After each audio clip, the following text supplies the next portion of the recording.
Bien, chers amis, bonjour. Alors, je voudrais, avec votre permission, continuer de commenter les principales idées qui sont dans ce livre. Je le remontre, Au-delà de la nuit, la déchirure du voile et à travers la dynamique de la délivrance finale. Nous sommes arrivés à la quatrième partie sur 5, il y a 5 parties de ce livre, le temps des fils. Et au chapitre 1, page 189, j'avais indiqué le thème. La délivrance finale viendra des femmes. Alors évidemment, c'est un long parcours, puisque au fil des civilisations, la femme doit réparer la faute originelle, puisque le serpent l'a séduit. Et nous savons qu'en fait, le serpent, c'est tout simplement, si on parle le langage d'aujourd'hui, un très bel homme, en fait. C'est-à-dire, elle a été avec quelqu'un d'autre que son mari. La situation donc est originellement très grave. Elle a été souillée par la semence du serpent.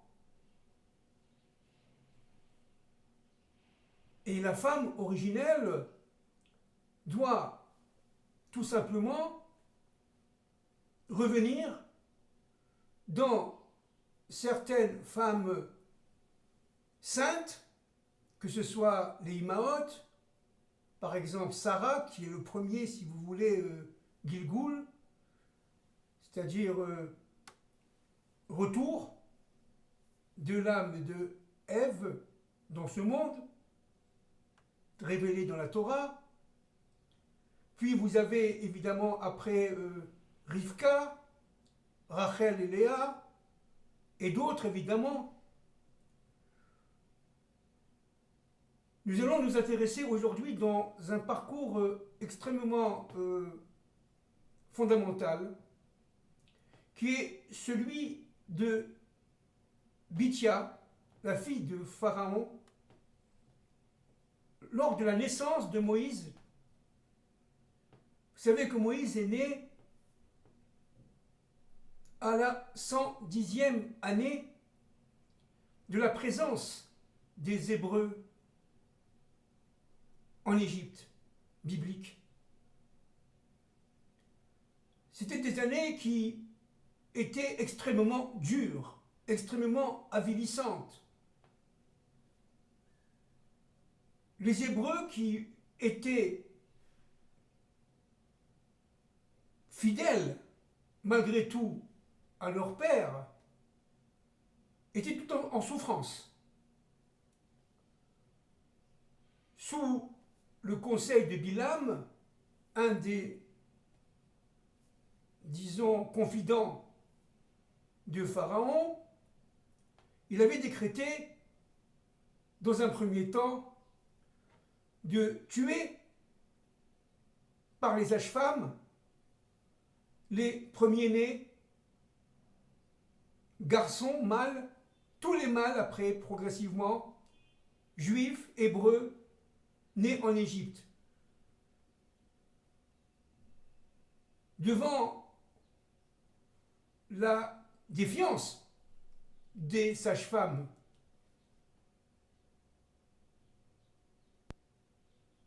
notamment égyptiennes, qui étaient sympathisantes, si vous voulez, du peuple hébreu, mais aussi et surtout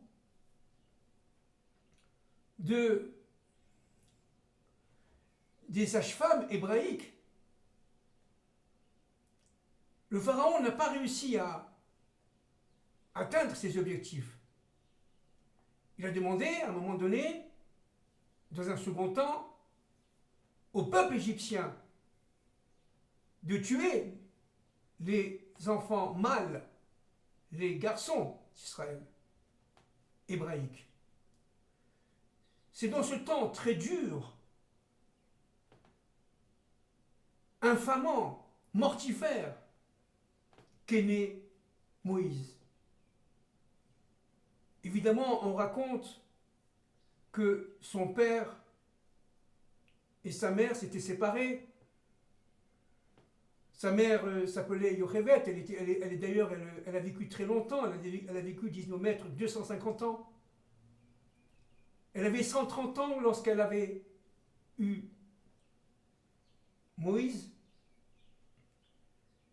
Et son père, Amram, était descendant de Lévi. C'était un notable. Il faisait partie, si vous voulez, des notables qui légiféraient pour le peuple hébraïque en Égypte. Et c'est grâce à Myriam, qui était à l'époque très très jeune, très petite, une femme, qui a tout simplement poussé son père et sa mère à se réunir. Parce que cette séparation, évidemment, était assez généralisée à cette époque-là, puisque on avait peur d'avoir des garçons, et un garçon était jeté dans le fleuve, dans le Nil. Elle est partie voir son père en lui disant, mais enfin, unis-toi maman, parce que cette séparation, non seulement ça porte la mort par le décret de Pharaon aux garçons, mais aussi la mort aux filles, puisque les filles ne peuvent pas naître s'il y a séparation entre l'homme et la femme, dans le cadre du mariage, bien sûr. Nous sommes dans une époque extrêmement lourde, extrêmement sourde, extrêmement maléfique.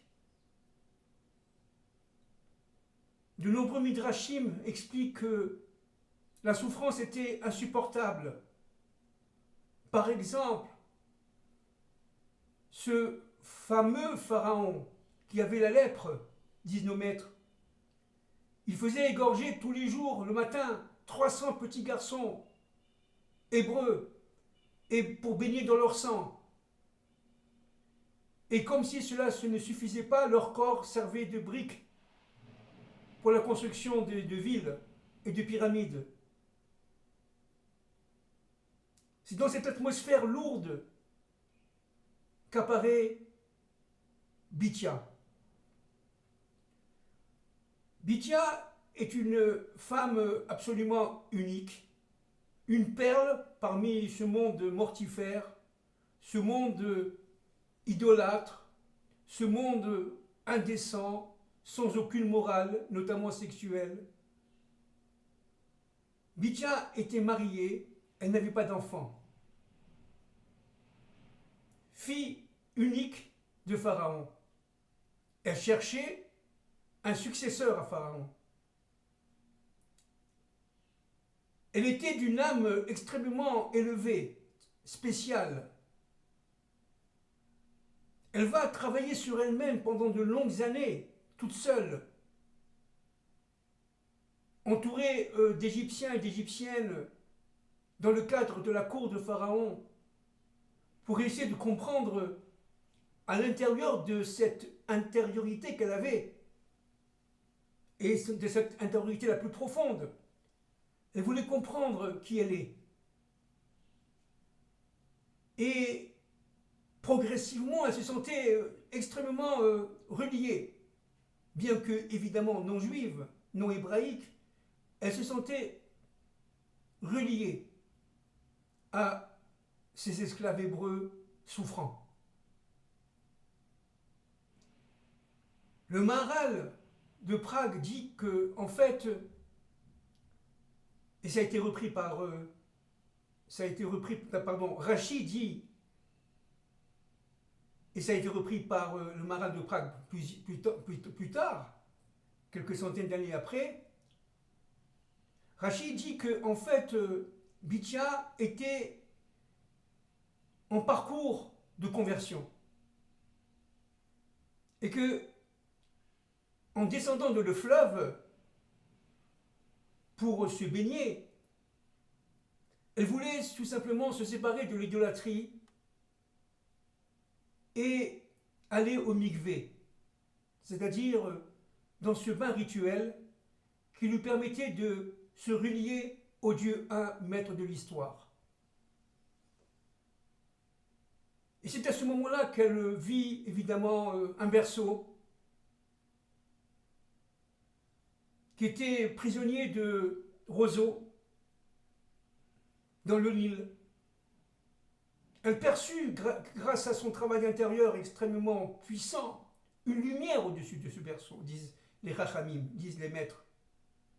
Elle sentait que dans ce berceau, il y avait un bébé qui avait un avenir extrêmement spécial. Elle ne pouvait pas le prendre, disent nos maîtres, parce qu'il était trop loin. Alors son bras s'est rallongé, dit Rachi, pour pouvoir l'attraper, l'atteindre. Et lorsqu'elle a vu le bébé, elle a senti la présence divine en lui, au-dessus de lui. Elle a compris que c'était un hébreu. Elle a adopté. Elle a fait évidemment allaitée par sa mère naturelle, Yochevet, et qu'il avait évidemment placé dans un berceau.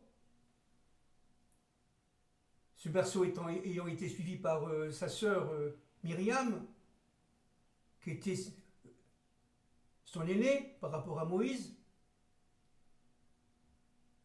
Et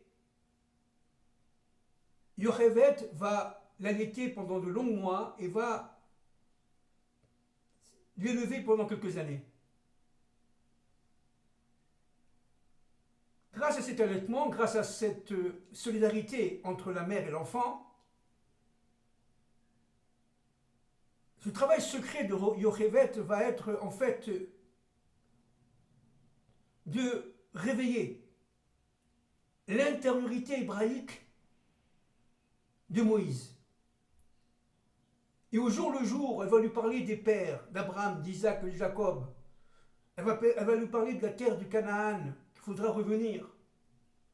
Elle va lui parler tout simplement de la faute d'Adam Rishon. Elle va lui parler de la tradition hébraïque, évidemment avant le Sinaï, avant la réception de la Torah. Et jour après jour, elle va inculquer à l'intérieur de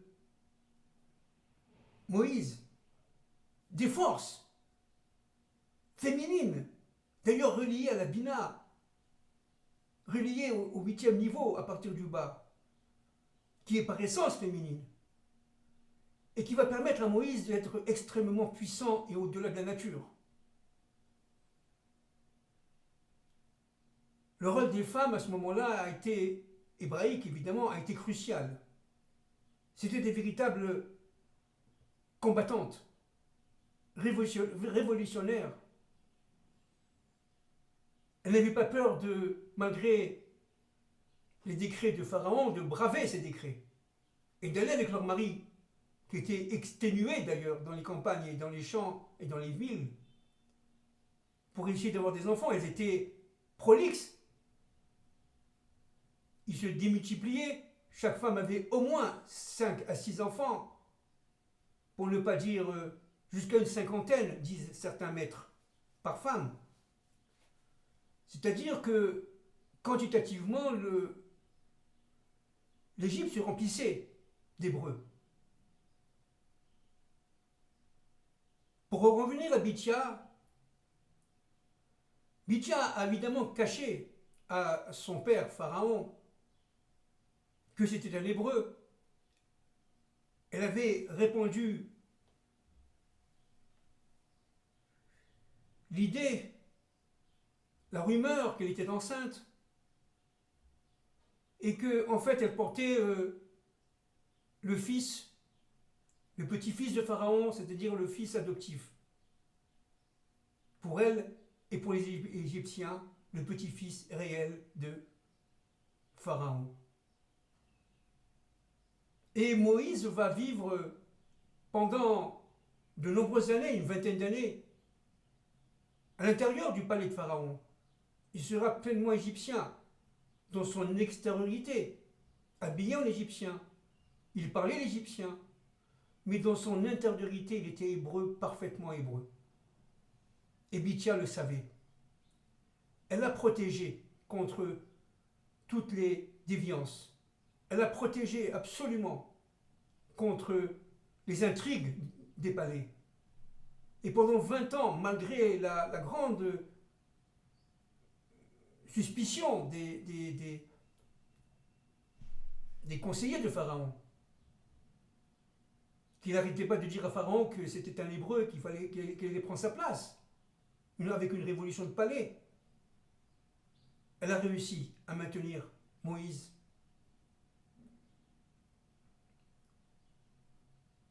dans son intégrité intérieure, hébreu, et dans son extériorité, égyptien. Bitya va se convertir donc,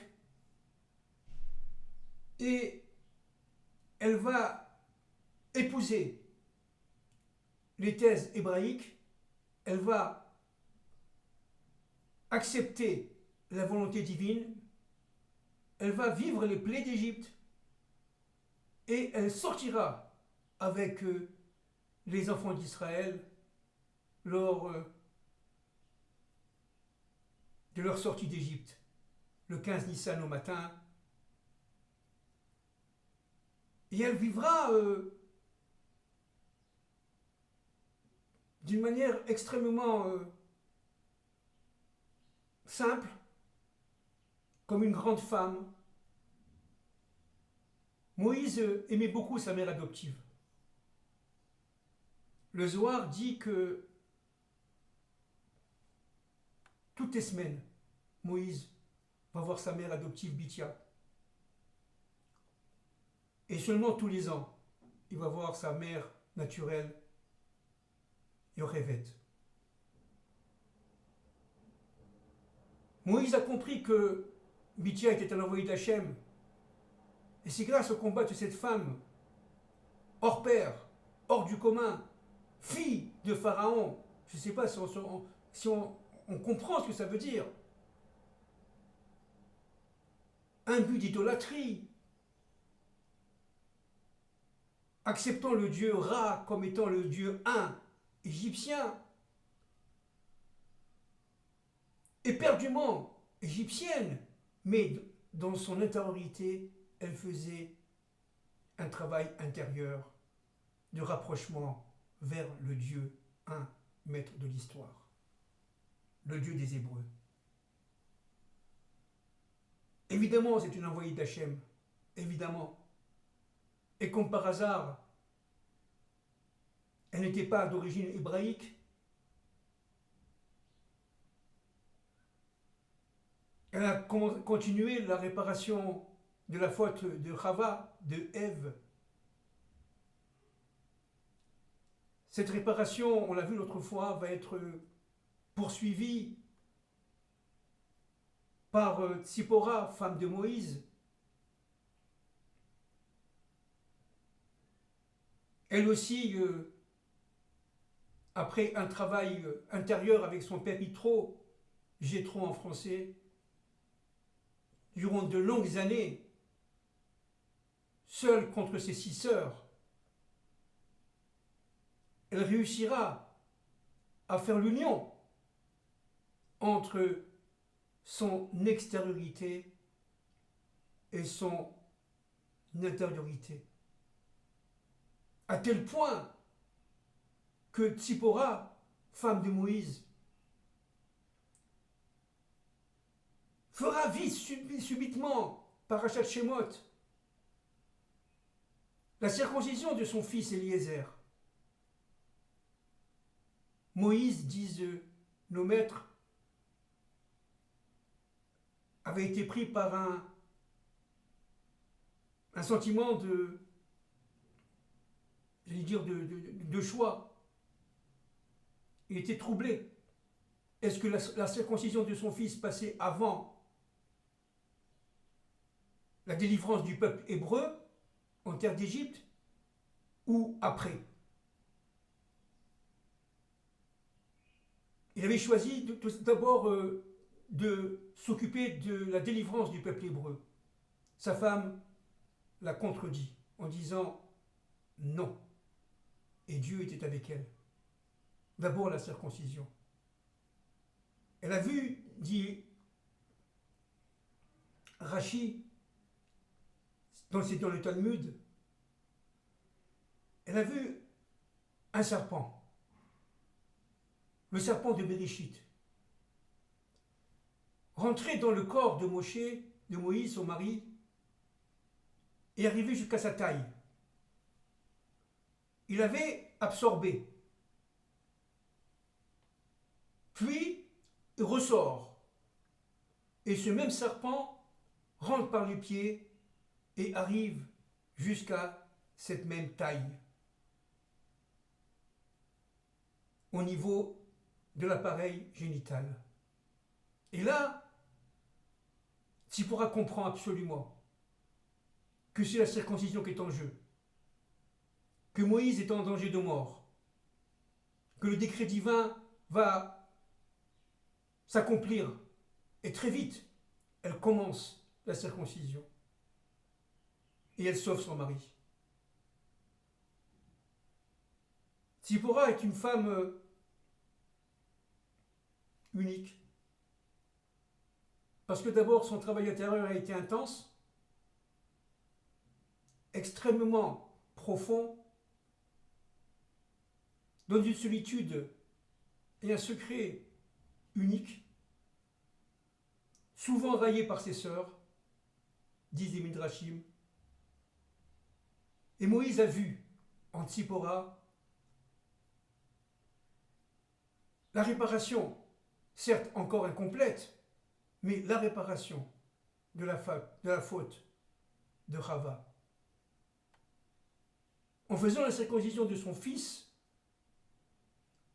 Eliezer, Tzipora est rentrée dans le chiffre 8, puisqu'elle a fait le 8e jour, le chiffre 8 étant le chiffre de l'alliance, qui correspond à la Bina, c'est-à-dire l'attribut de la surnature, l'attribut de l'immortalité, l'attribut qui est tellement élevé qu'il ne sera accessible que par quelques-uns dans l'histoire des hommes et aussi dans l'histoire des Hébreux. Il faut comprendre un point très très important, et je résume évidemment. Dans le Zohar, à Kadosh, dans la paracha Shemot, il est écrit que les 10 plaies de l'Égypte biblique vont se renouveler à la fin des temps de l'histoire. Il dit que lorsque Dieu s'est révélé à Moïse au buisson ardent, et quand Moïse lui a demandé quel est ton nom, Dieu lui a répondu Ié, Asher, Ié. Ié correspond à la tribu de la Bina. Il correspond, si vous voulez, à la première sortie d'Égypte, du temps de Moïse. Et le deuxième Ié correspond à la dernière sortie d'Égypte, du temps du Mashiach ben David, et dans lequel l'Égypte universelle subira les 10 plaies. Le Zohar dit quelque chose d'absolument terrible. Il dit que 2 fois seulement dans l'histoire humaine, dans ce monde, Akadosh Baruch Hu utilisera une force absolument terrifiante, incommensurable. Il fera rentrer la Gvora c'est-à-dire le din, le principe de justice dur dans la Bina. À partir de ce moment-là, l'union entre la Gvura et la Bina donnera à la Bina des forces d'une, comment dirais-je, absolument incommensurable, mais redoutable, surnaturelle, non prévisible, non compréhensible par l'humain. C'est ce qui s'est passé au diplôme d'Égypte. Et c'est ce qui s'est passé, en tout cas à partir de la sixième plaie en Égypte. On n'y comprenait plus rien, parce que c'est Dieu qui est le maître de l'histoire. Et il va utiliser la Bina à la fin des temps de l'histoire, avec la Gvura. Et entre parenthèses, il faut bien comprendre que ce qui se passe en Ukraine aujourd'hui fait partie des plis d'Égypte.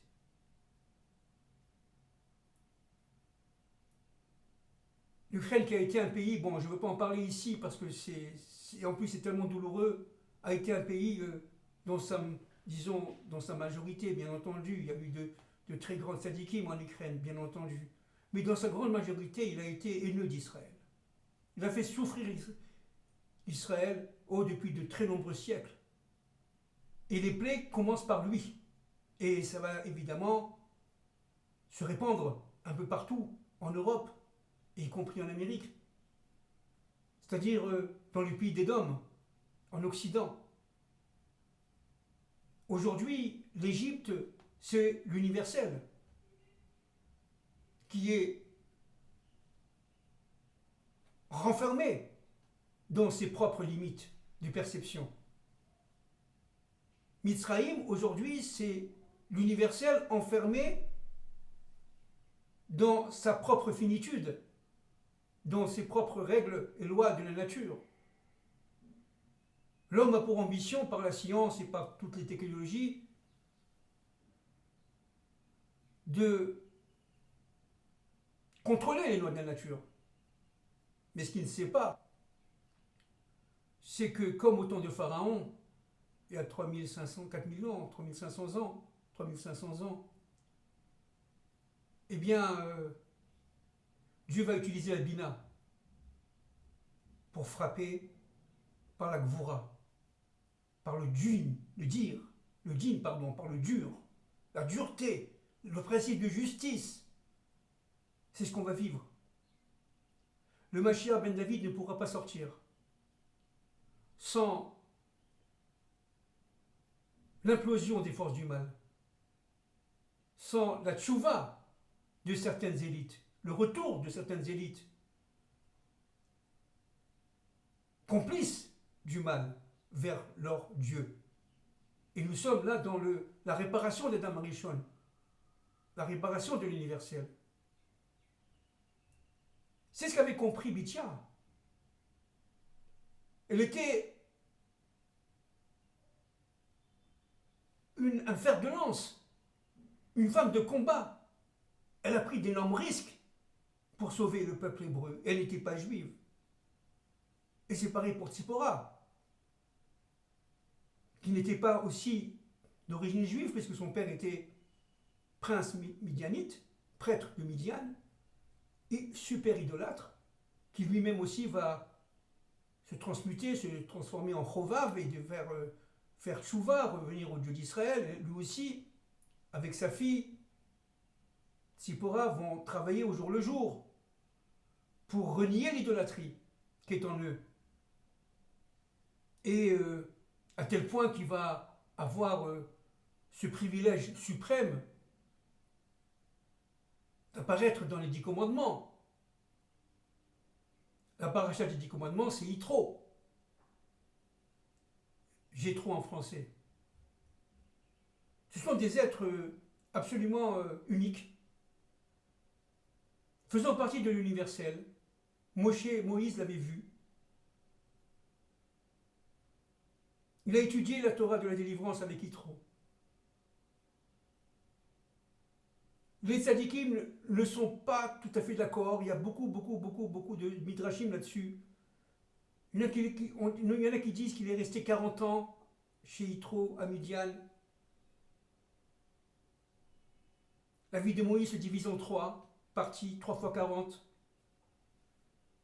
Dans les premiers 40 ans, il y a 20 ans en Égypte, vice-roi d'Égypte, 20 ans en Éthiopie, il était roi d'Éthiopie, il a épousé la Couchite, femme d'un monarque d'Éthiopie, qui est une tribu éthiopienne.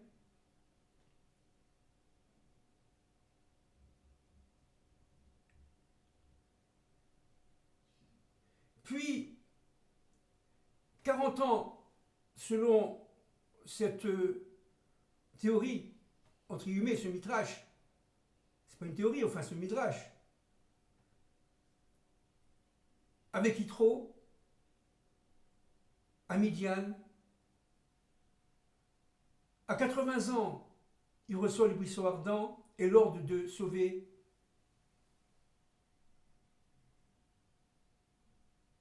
les Hébreux d'Égypte. Et pendant 40 ans de désert,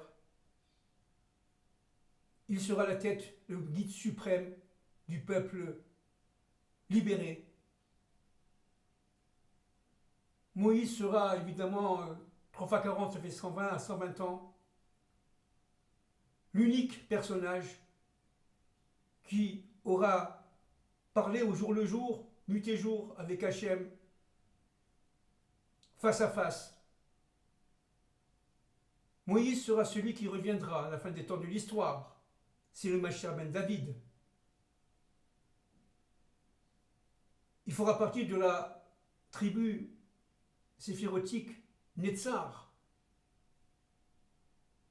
avec son frère Aaron, qui lui aura la tribu de Hod, on le sait, on l'a déjà dit nombreuses fois. Moïse participera à l'action du Mashiach, comme guide suprême, comme enseignant de la Torah de la délivrance, les premières tables de la loi, qu'il aura reçues, qui les a détruites à cette époque-là, évidemment, au niveau biblique, mais qui les redonnera à l'humanité tout entière, à travers le peuple hébreu, de retour sur sa terre, Bezrat Hashem, si Dieu veut, à notre époque. Merci beaucoup.